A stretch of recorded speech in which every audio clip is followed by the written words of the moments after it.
Hello, everyone. Welcome to our session today, Theory to Practice, Building Your Leadership Toolkit. This is actually part 2 of a session. Last week, we talked a little bit about what's the dyadic leadership and how is it that you interact with people specifically within your groups. And today, we're going to be taking it a step further and actually talking to how you become an influential leader and how you motivate other people. Some of you may be in charge of different student organizations or want to be a part of organizations. So this would be a good place for you to kind of get that information. My name is Patrick Del Rosario. I am the program coordinator for the Social Sciences Academic Resource Center, and I'm joined here by our director of the SARC as well, and she can introduce herself. Hi everyone, my name is Carissa Sorensen, and like Patrick mentioned, I'm the director of the Social Sciences Academic Resource Center. Thanks for joining us. Yes, thank you for joining us right after lunch. So we will go ahead and begin if there are no questions. If you do have any questions, you can actually just put them in the question queue below or kind of just open to us in the chat. All right, so let's go ahead and start talking about leadership. So when you think about charismatic leadership, it's part of a trait-based theory that kind of emphasizes the leader's ability to actually convince people to kind of see your vision as a leader. And when we think typically about charisma, we think about these types of personal traits, like somebody who's really outgoing, somebody who has the ability to speak very well in front of crowds. But what we really want to focus on is the aspect of somebody who's able to communicate their specific vision or goal to a group of different people.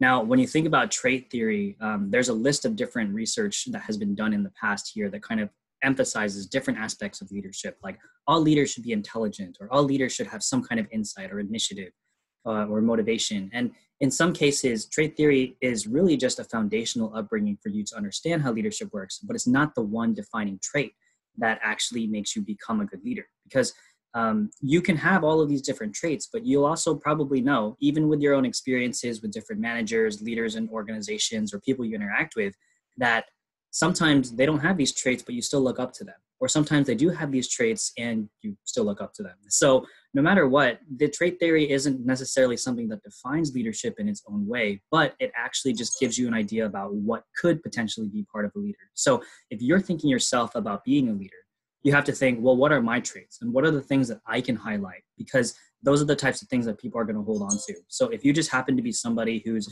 always honest and very open with the people around you, but maybe you're also not as you're not as excitable, or you're not somebody who's as enthusiastic, they'll hold on to that one particular trait that defines you as a leader.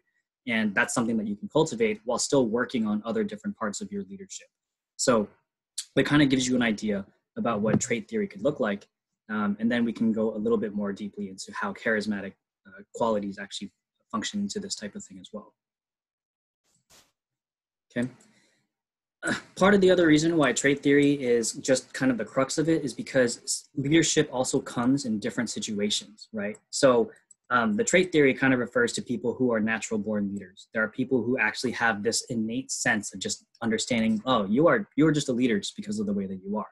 But in some cases, people emerge into leadership based on situation. So if you were going to be giving an example of, like, say, some kind of disaster that happens on the freeway, who's going to be the first person to call the ambulance, or who's going to be the first person to try to find help or anything like that?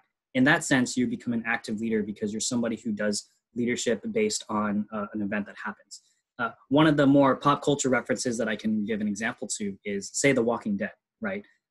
If all of you are familiar with The Walking Dead, the protagonist, Rick Grimes, just becomes the leader of a group because he's the one who's willing to take action, right? If you're thinking about maybe a more personal interaction group, like if you're doing a group project, who's the first person who's saying, like, well, let's go ahead and get all these things in schedule so that we make sure we know what kind of things we need to finish for our assignment, right?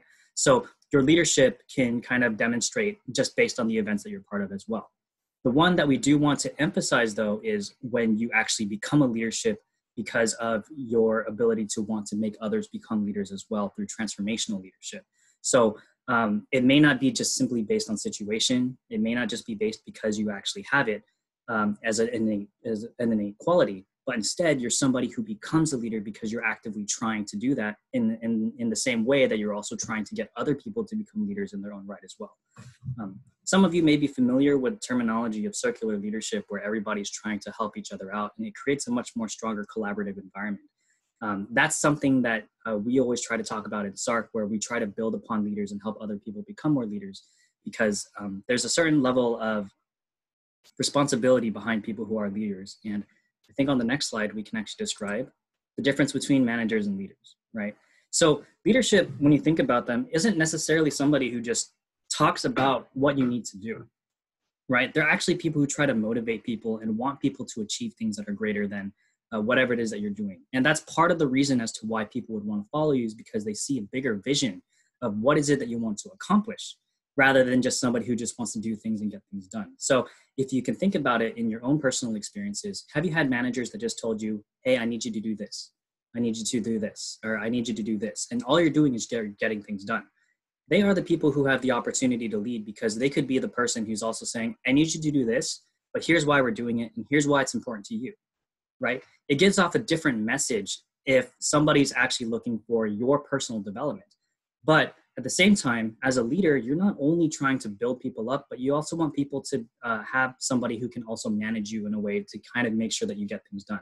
Because you have this conceptual idea about how to become a better person, but if you don't actually get things done in regards to task orientation, then you're not going to actually get anything done at that point as well. So the difference between a manager and a leader could be very dichotomous, right? So you have somebody who's just going to be very task oriented and somebody who's very relational oriented. But in order to be a really strong transformational leader, you want to be somebody who is somewhere in the middle and allows people to grow in the way that they want to grow.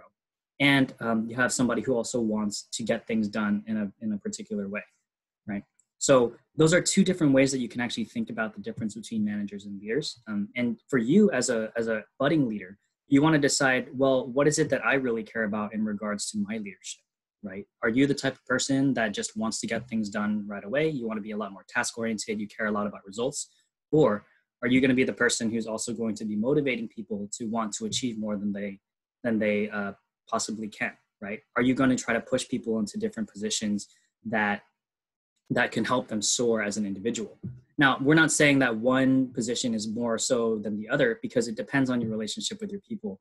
And I think we have our dyadic leadership in a workshop actually posted on our website, I think. So you can actually look at that so that we can stay on topic with this.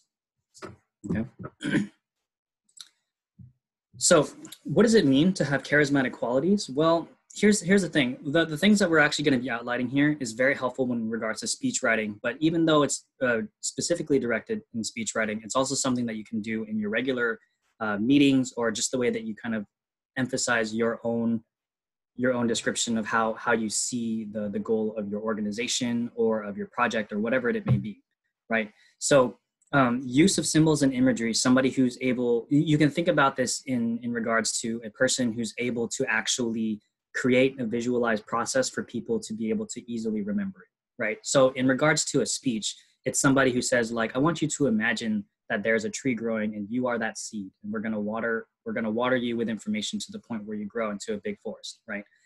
Somebody who's able to break down complex information into easy to understand chunks is somebody who has the ability to speak in a way where people can easily remember things. And this is part of one of those rhetorical devices, say like repetition or figurative language, to kind of give people to have an easier sense of understanding, how is it that I'm actually going to remember this information, right?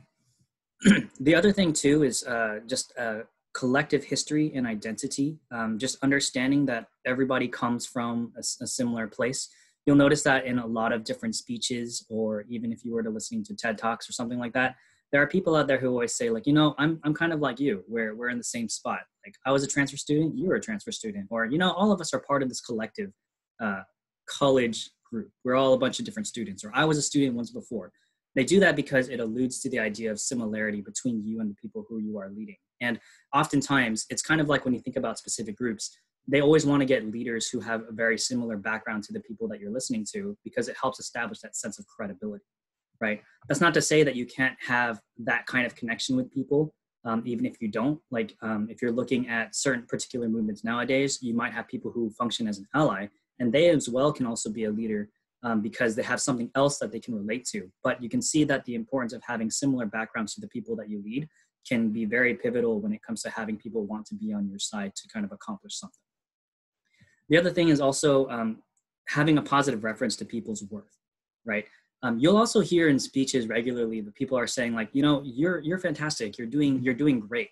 And in a leadership aspect, it's just somebody who's able to recognize the strengths of people around them and trying to cultivate that with them. So that way they feel like the efforts that they have is something that's actually going to continue happening, and you can actually grow in that position. I've had some of my students tell me about situations where they have an employer who tells them like, hey, you're doing great, you're doing fantastic, here's a bunch of stuff that you're doing, it's great. But the moment that they submit it or it gets reviewed, it gets completely destroyed, and it's as if all of their efforts were off. And I know I've run into that. I'm pretty sure Carissa's probably run into something like that too. But I'm not saying that that's not a common thing or that's not the right thing to do, because you also, again, thinking about the manager's perspective of leadership, but there is a way to do that without completely destroying somebody's self-esteem. So it is something to consider, but you always want to be somebody who's supportive and also trying to kind of highlight the strengths of the people that you're working with. Leader similarities is kind of the same thing as collective history, but it's a little bit more about personal traits at this point. So maybe you have somebody who has very similar interests to you, or somebody who has a very similar personality quirk. You hear oftentimes where people are like, I kind of see myself in you, right? Like I see certain traits that you have that I had as a when I was younger, or when I was in this position. It gives you that sense of mentorship that sometimes people want to hold on to, because it's a lot easier to identify with somebody who has a very similar experience to you, because you can see yourself also walking through that path as well.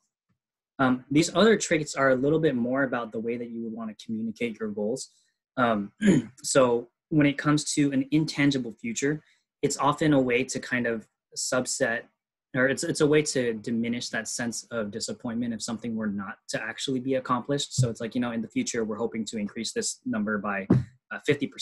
50% is not as specific as 100 people. So it's a matter of just kind of diminishing that type of impact, but also talking about a particular goal that you're going to be reaching.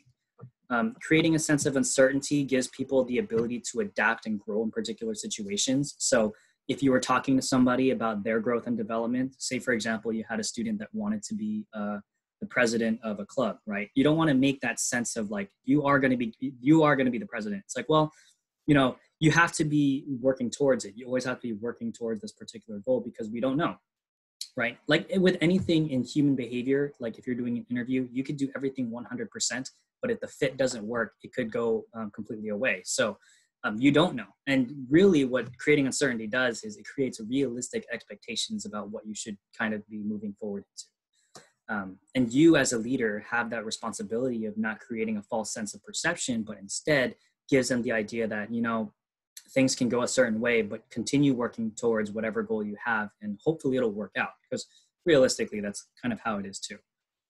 But you always also want to reference hope, faith, and an action to adversity, because you don't want people to lose hope. Just as I mentioned in regards to a follower's worth, you don't want to destroy somebody's dreams, or you don't want to make it seem like what they're trying to reach isn't the best goal that they can, right? People's goals and people's plans change throughout all the time. And you as a leader could be supporting them in those goals, or trying the best that you can to help them. But understanding where you are able to support them and what you can support them in is important too, right? So these are just some of the charismatic qualities that you can consider. And anytime that you interact with somebody who you're going to be leading, you should think about, how do my actions actually influence the people around me? And how is it that I can kind of lead through these different things without being too hypocritical, right? Not saying that you can't be hypocritical at some sense, because, this is kind of like a laundry list of different things that you can do. But leadership is something that constantly changes, and it's something that constantly adapts based on the situation. And it depends on the people that you're interacting with. So just really things to consider when you're moving forward. Okay, so how can you actually implement this in your current state of where you're at right now, right? So you're in a group setting, you're working with different organizations, you're in a group project, you are a leader or a manager in a job.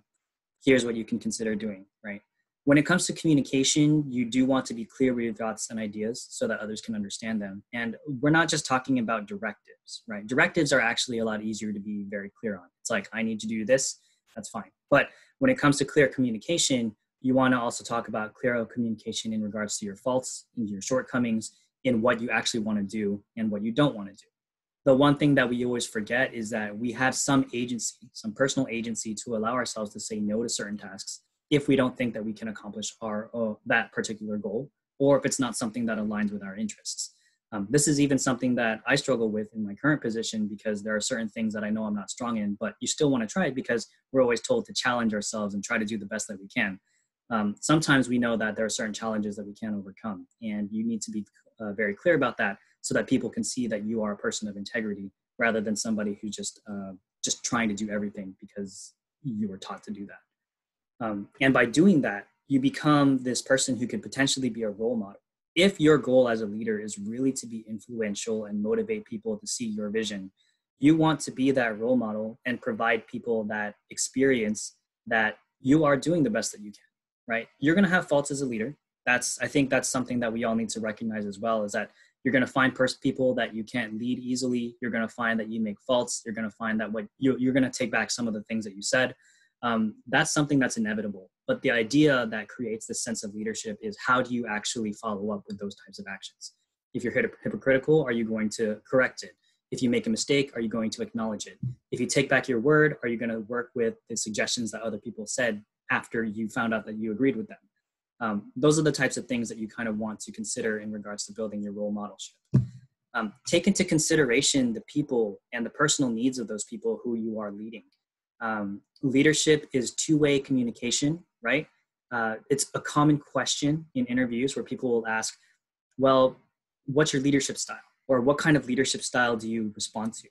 And this is a very difficult thing to answer, because we're not often asked, how do you respond to certain levels of leadership? Some people will often say the common things like, I don't want to be micromanaged. I don't want someone looking over my shoulder all the time. There actually are some people out there who do need that kind of support, right? They need someone to kind of check in on everything that they're doing. But being clear and being open about that kind of communication is something that you want to kind of talk about with your group. Otherwise, you're just kind of going to be working on your own agency and just doing things that you need to do for that group. But the one thing that I think we forget as leaders is our sphere of influence, right? So regardless of who you are, if you're in a position of leadership, there's a certain grasp, or there's like a certain area. Well, I don't think it's area. Let me just say there's a certain sphere of influence that you are in charge of just because you're in a leadership position. So there are lots of different people who are watching you and your actions and judging you for those actions, or trying to copy you for those actions, right? So let's say within the scope of our leadership, where Carissa and I work in the SSARC, we have a lot of influence among all of our students who use our center, our students who talk about our center, and the students who are familiar with the marketing that we have through the email. But we also have to remember that leadership is not just from the top down, it's also from the bottom up. So our sphere of influence and the way that we're perceived is also by our coworkers. It's also by the people that we work with, our collaborators, our deans, our associate deans. So the image that you create is something that you also want to consider in regards to, how is it our people are going to perceive you based on the leadership that you have. So how do you want to act? How do you want to be perceived? And this is something that kind of melds everything together in regards to the way that you communicate, how you are considerate with the people that you work with, and what kind of image do you want to present as a role model.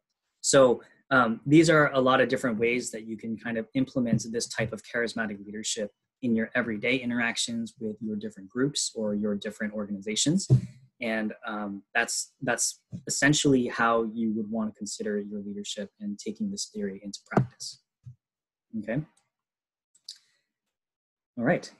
I think there's actually one more thing that we can talk about. What is this? Oh, it's relevance. Okay. So essentially, that's pretty much it in regards to the information aspect of this. So I want to open it up for questions really quick before I talk about how we can actually get in contact with us.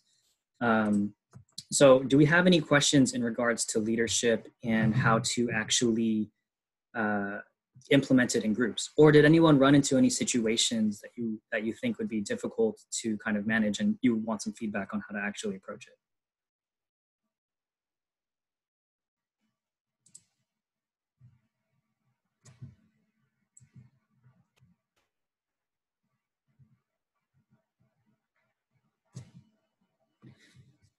Okay, so we do have a question here. Let me see what that was. Okay. So we had a question earlier in the form itself. How do you actually handle uncomfortable situations as a leader, or how do you cope with frustrations as a leader? And I think one of those things could be like, how do you work with somebody who doesn't want to work with you, or what do you do if something comes out of control? Or I mean, it was a very vague question, so I'm just trying to speculate about what the potential situations could be. I think one of the things, and Carissa, you can probably add on to this as well, is that sometimes as a leader and just in general in life, you can't really control every aspect of everything that's happening, right? So you need to be adaptive to every situation that you can, and understand that the shortcomings that you run into, no matter how hard you try to control it, if it ends up not going the way that you want, you have to just kind of be willing to accept it for what it is. It's just something that kind of happens.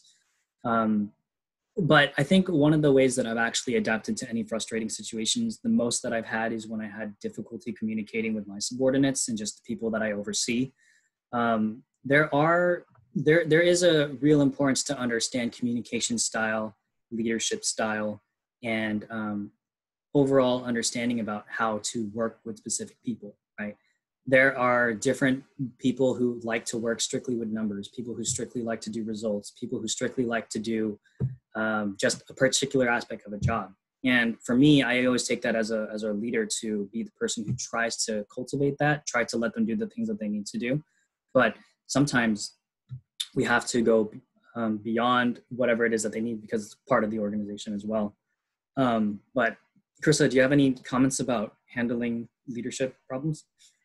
Yeah, I think this often, I can see this relating to our conversation we had last week about leader-member exchange theory and kind of that didactic relationship where, let's say maybe you are part of a club and you're overseeing a group of students, and maybe those group of students are not kind of pulling their share. So therefore you kind of get frustrated and don't know what to do and feel like you're at a loss and being able to communicate with them. And so I think it is about utilizing these particular strategies and being able to sit down with them and think about what's going on in their lives that's preventing them from being their very best. Or perhaps it is the way that you kind of approach the situation, and how would they like to receive feedback, or how would, maybe what they're doing is not very fulfilling and they haven't really communicated that to you. So I feel like there can be a lot of different factors going on, but I think it's important to really be intentional about wanting to improve upon that relationship, whatever that might be or whatever that might look for you. Yeah. Carissa, you actually make a very good point about having someone wanting to be open to communicate those types of shortcomings on their end. Do you have any suggestion on how you actually open people up to speak with you? Yeah, that's a really great question. I think, for me personally, I always enjoy kind of one-on-one conversations. And so I think taking the person and being able to meet with them one-on-one, and just being able to open that kind of two-way flow of communication. So maybe talking to them about, what do they hope to achieve out of this particular position, or what do they want to get out of their experience being a part of this group? Because obviously they joined for a reason. So what is that reason? And if you as a leader don't know what that reason is, then there's a gap, right? There's something that you're going to have to learn and kind of learn more about, and to be able to support whatever their needs are. And also for them to feel open and feel comfortable to be able to give you feedback as well, because their feedback is certainly validating too and important to hear. And there's probably something that you can kind of learn out of that experience. So yes, hopefully that makes sense.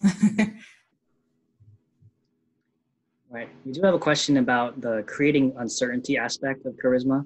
Is it a double-edged sword? Because sometimes uncertainty can disturb the flow of leadership. And yeah, I think when we talk about uncertainty, we're not talking about directives. We're not talking about things that you absolutely need to accomplish. It's more based on conceptual ideas or growth of an individual. Because if you're trying to get something done, obviously you want to be very clear on what kinds of actions need to be taken in order to get it completed. But you can't be as definitive with somebody's growth or somebody's ability to do something, because you won't know how that's going to be until it actually happens. This is more, I think we should probably take this as more of a understanding about what it means in a speech pattern. Because if you try to apply too much of it in the actual leadership, like the day-to-day interaction in leadership, then it can get a little bit confusing. So I apologize for not being clear about what it meant to be uncertain in regards to speaking about leadership and then actually implementing the leadership in itself.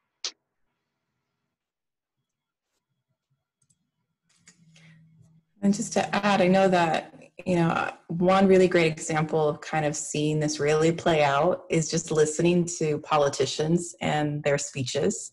Really, you can certainly outline a lot of these different strategies, especially with like charismatic leadership, and identifying those out as well. So it's very interesting. I definitely recommend doing that.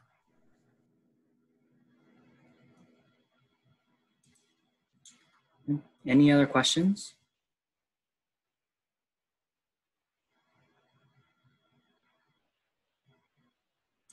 All right. Well, we are coming up to the end of our session today. So let me go ahead and, how do you deal with a subordinate? Sorry, there's one more question. How do you deal with a subordinate or team members that spread rumors about you?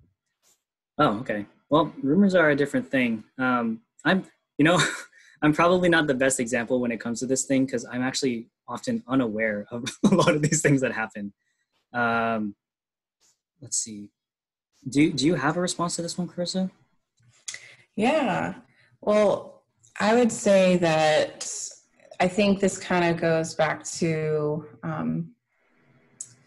being human and obviously wanting to be able to work well with that person. Like, let's say if you're subordinate, first of all, if you're actually overseeing this person, you need to have a talk with them, right? Being able to talk with them and just ask.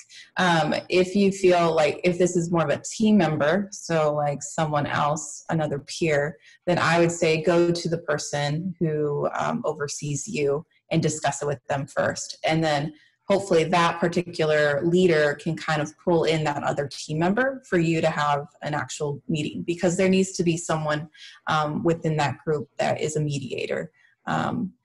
And also another alternative, if you just don't feel comfortable, if maybe there's a staff member or a professional staff or faculty, whoever it is that oversees your group, I would say bringing it up to the group or that person and kind of sharing what's been going on or what you're feeling. And I think just acknowledging that you would like to keep whatever you want to confidential as much as possible. Unless it's something super serious allegations, then they might not be able to keep that confidential as a mandated reporter. So those are kind of just some steps that you can certainly take. Yeah. And if you're applying this also to a workplace setting, even for like Carissa and I, if there's any kind of anything that's like this, we have an office, the Office of Ombudsman, where you're actually able to communicate and talk about these things. But in other spaces, I think this is something that you would actually bring up to your HR, because you won't have other staff members to kind of talk about this in here. But yeah, it's something that you would actually bring up to a department that actually handles these particular things. But yeah, if it is more personal, then definitely you would want to talk it out, as Kirsten mentioned. Okay. Yeah, I think we're good. Should be. All right, we are good. Yeah. So if you do have any questions in regards to anything else related to leadership, or if you want to talk a little bit more about what your plans are in regards to actually leading your group of students or your team members, you can go ahead and meet with us virtually. We actually are open from 9 to 5 p.m. every Monday through Friday, unless stated otherwise. But you can actually send out an email to us through ssarc.uci.edu to inquire. And on our website, which is ssarc.socsci.uci.edu, there is a link to set up an appointment with us. So if you wanted to ever discuss this thing in detail one-on-one, we are definitely open to have you join us. And don't forget to follow us on social media, which is in that little circle, that yellow circle down there. All right. Well, thank you for joining us. I hope that this is informative, and we will see you around.